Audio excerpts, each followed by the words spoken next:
Hello guys, how are you? I think you will be fine. मैंने आपको पिछले संस्करण में इंट्रोगेटिव सेंटेंस डायरेक्ट इनडायरेक्ट करना बतलाया था। आज मैं उसको आगे बढ़ाते हुए इंपरेटिव सेंटेंस आपको पढ़ाने जा रहा हूँ। आप ध्यान दीजिएगा। इंपरेटिव सेंटेंस, इसको हिंदी में कहते हैं आज्ञा सूचक या भाववाचक वाक्य। तो डियर स्टूडेंट्स, आप इसको ध्यान दीजिएगा।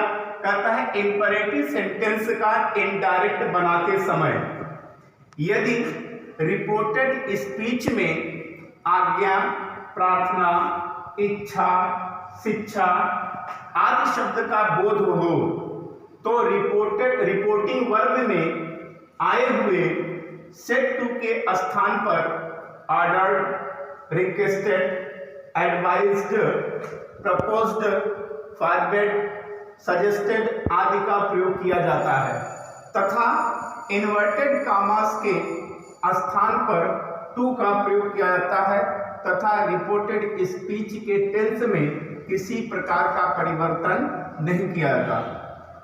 यदि रिपोर्टेड स्पीच में डू नॉट का प्रयोग किया गया हो तो डू नॉट को हम नॉट टू में बदल देते हैं।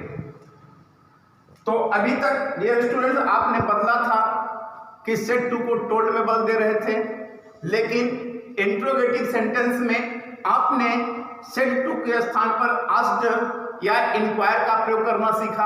आज आपको मैं बता रहा हूं कि जैसा हमारा इंपरेटिव सेंटेंस में सेंटेंस होगा, आज्ञा होगा, तो हम सेड टू के स्थान पर ऑर्डर का प्रयोग करेंगे।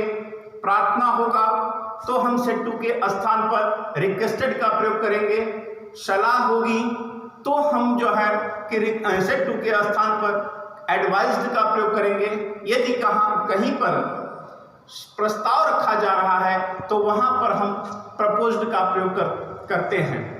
डियर स्टूडेंट्स, अब हम आपको एग्जाम्पल के माध्यम से सारी चीजों को क्लियर कर दे रहे हैं। अब आप एग्जाम्पल के तौर पर देखें। He said to his servant, उसने अपने नौकर से कहा लीव द रूम, कमरा छोड़ दो। तो अब इससे हमें यह आभास हो रहा है कि यह जो व्यक्ति है, पर्सन है, वह अपने नौकर को आदेश दे रहा है। तो इसलिए हम सेड टू के स्थान पर ऑर्डर्ड का प्रयोग करेंगे। तो ही ऑर्डर्ड हिज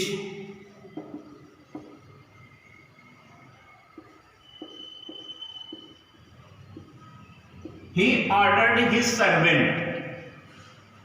ठीक है। इसके बाद अभी तक आपको मैंने बताया था, कहीं दैट का प्रयोग किया था। इसके बाद इंट्रोगेटिव सेंटेंस में हमने सेड टू के स्थान पर इन्वर्टेड कामा के स्थान पर इफ या वेदर किसी एक कंजक्शन का प्रयोग करना आपको बताया था। लेकिन ये ध्यान दीजिए, इंपरेटिव सेंटेंस में हम जो है इन्वर्टेड कामा के स्थान पर टू का प्रयोग करते हैं।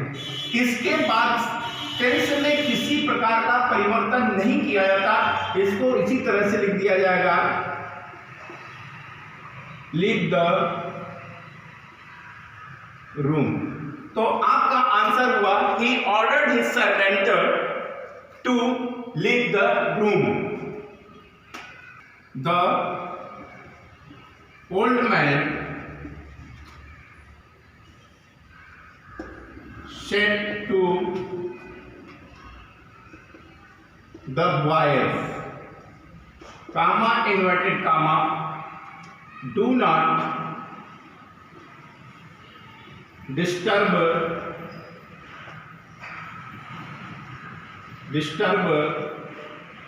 me, comma inverted comma बंद। Correct, the old man said to the boys, बूढ़े आदमी ने लड़कों से कहा डू नॉट डिस्टर्ब मी, मुझे परेशान मत करो। तो अब इससे यह आभास हो रहा है डू नॉट डिस्टर्ब मी, यानी बूढ़ा व्यक्ति है, हेल्पलेस है, तो वह बच्चों से क्या करेगा, रिक्वेस्ट करेगा। तो अब आपका ये हो जाएगा the old man requested requested the voice. अभी हमने आपको बताया कि जब वाक्य में मतलब रिपोर्टेड स्पीच में डू नॉट का प्रयोग किया गया हो तो हम डू नॉट को नॉट टू में बदल देते हैं। तो आपका ये हो जाएगा नॉट टू डिस्टर्ब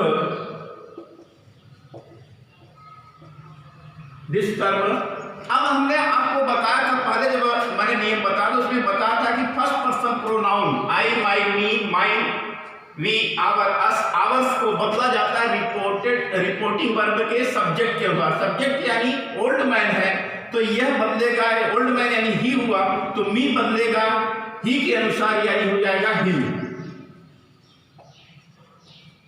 है ना।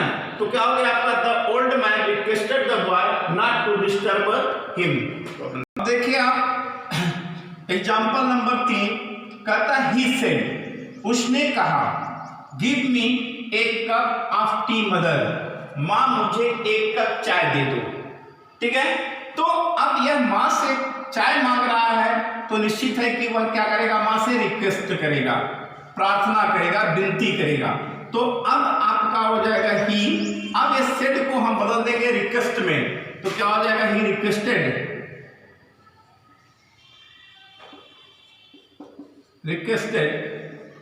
अब यहां इन्वर्टेड कामा के स्थान पर हम क्या लगा देंगे, टू, है। इसके बाद गिव, मी को बदलेंगे रिपोर्टिंग वर्ब के सब्जेक्ट के अनुसार। सब्जेक्ट यानी ही है तो हिम हो जाएगा, to give him a cup of tea mother. Answer आपका हुआ he requested to give him a cup of tea mother, मां उसे एक कप चाय दे दो। Example number 4, he said to his younger brother, उसने अपने छोटे भाई से कहा, डू नॉट स्मोक, धूम्रपान मत करो।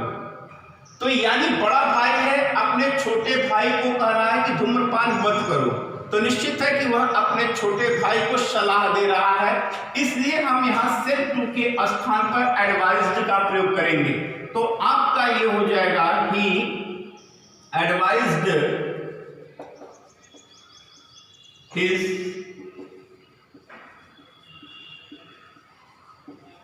यंगर ब्रदर, ही एडवाइज्ड हिज यंगर ब्रदर। अभी आपको मैंने बताया था अभी एक एग्जांपल में कि डू नॉट को हम क्या करेंगे, नॉट टू में बदल देंगे। तो क्या हो जाएगा, नॉट टू स्मोक,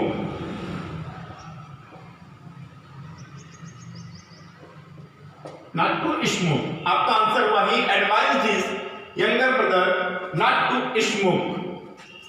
ठीक है, तो डियर स्टूडेंट्स अभी इसमें एक नियम और है जिसमें लेट और लेटेस्ट है, तो इसको हम शेष आगे कल बताने का कार्य करेंगे।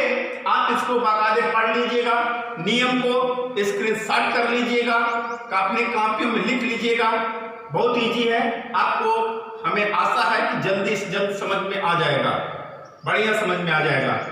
तो डियर स्टूडेंट्स इसको आप लाइक करिएगा, सब्सक्राइब करिएगा, कमेंट करिएगा, क्योंकि आपके कमेंट जो है मुझे बहुत इनकरेज करते हैं और मुझे बहुत हौसला बढ़ाते हैं, इसलिए हम आपके साथ हमेशा लगे हुए हैं और लगे रहेंगे।